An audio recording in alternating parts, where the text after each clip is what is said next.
Saudara-saudari yang terkasih, kita jumpa lagi dalam Pelita Hati hari ini, Kamis tanggal 7 Mei 2020, hari biasa Pekan Paskah yang keempat. Bersama saya Romo Thomas Suratno SC dari Paroki Cilandak, Jakarta Selatan, mendengar dan merenungkan Sabda Tuhan, yakni firman Tuhan yang tersurat di dalam Injil Yohanes, bab atau pasal 13, ayat 16 sampai dengan ayat 20.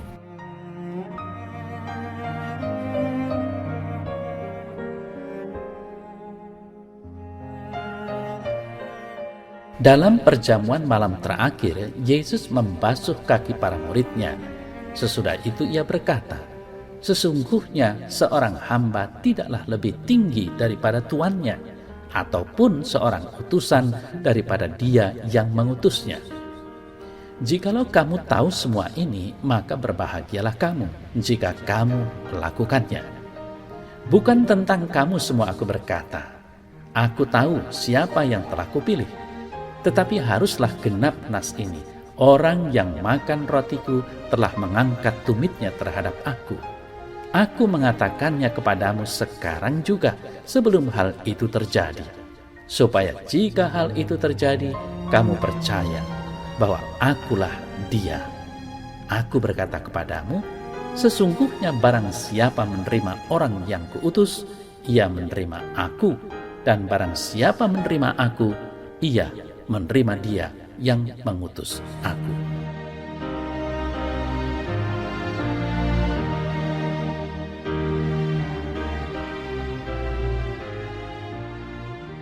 Saudara-saudari yang terkasih, kita sering mendengar seorang pewarta mengatakan bahwa mengikuti jalan Tuhan pasti akan mengalami kesuksesan dan dijauhkan dari masalah dan kesulitan hidup. Benarkah demikian? Pertama-tama memang kita tidak berharap mendapat duka derita dengan mengikuti jalan Tuhan. Kalau mungkin kita berharap perjalanan hidup kita ini indah dan sesuai harapan. Namun dalam kenyataannya barangkali hidup kita justru sulit, apalagi bila sungguh mau hidup dalam kebenaran Tuhan. Saudara-saudari yang terkasih, menjadi murid Kristus berarti juga kita siap menghadapi tantangan dan kesulitan. Yesus tidak menjanjikan hidup yang nyaman, namun ia menjanjikan penyertaannya yang tak berkesudahan. Panggilan hidup menjadi murid Kristus dan diutus, bukan untuk memperoleh sukses duniawi, melainkan untuk memperoleh kemuliaan ilahi, sebagaimana yang sudah diteladankan oleh Kristus. Kita pun dipanggil untuk mengikuti jalan Tuhan. Keteguhan iman kita akan teruji melalui berbagai tantangan dan gelombang kehidupan yang kita hadapi. Saudara-saudari yang terkasih, melalui warta Injil hari ini, Yesus mengingatkan kepada para murid-Nya dalam perjamuan terakhir bahwa seorang utusan tidaklah lebih daripada dia yang mengutusnya.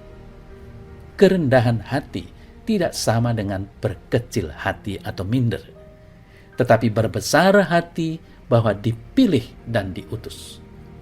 Tidak juga menjadi sombong, mengandalkan kekuatan sendiri, tetapi bersandar pada rahmat dan kekuatan Allah. Dari diri seorang utusan yang rendah hati akan mengalir melalui kata-kata dan perbuatannya apa yang dikehendaki oleh Tuhan. Seorang yang rendah hati akan dibimbing untuk menjadi bijaksana, kapan berkata-kata dan kapan untuk berdiam diri menjadi pendengar. Lalu bagaimana dengan kita, saudara-saudari yang terkasih? Kepada kita Yesus menghendaki hal yang sama, yaitu menjadi murid yang rendah hati dan berani mewartakan Dia. Hanya dengan sikap dasar itu, kita akan mengalami betapa rahmat-Nya mengalir tanpa henti, meneguhkan dan menguatkan kita dalam perjalanan di dunia ini.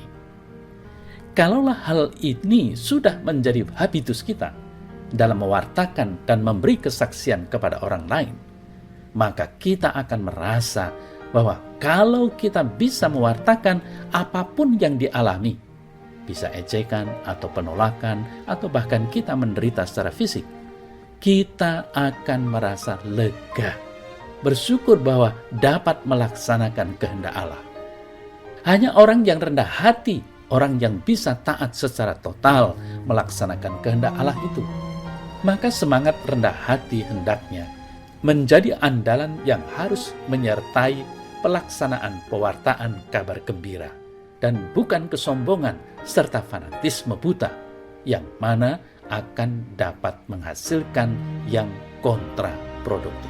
Yang diharapkan adalah banyak orang bertobat dan percaya, tetapi kenyataannya bisa jadi justru banyak orang yang membenci dan bertegar hati.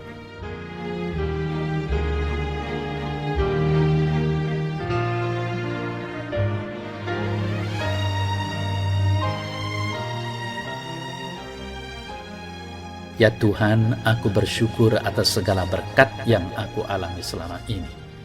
Semoga aku selalu teguh untuk hidup seturut panggilan-Mu. Semoga aku tetap rendah hati dan bersemangat mewartakan kabar gembira-Mu. Amin.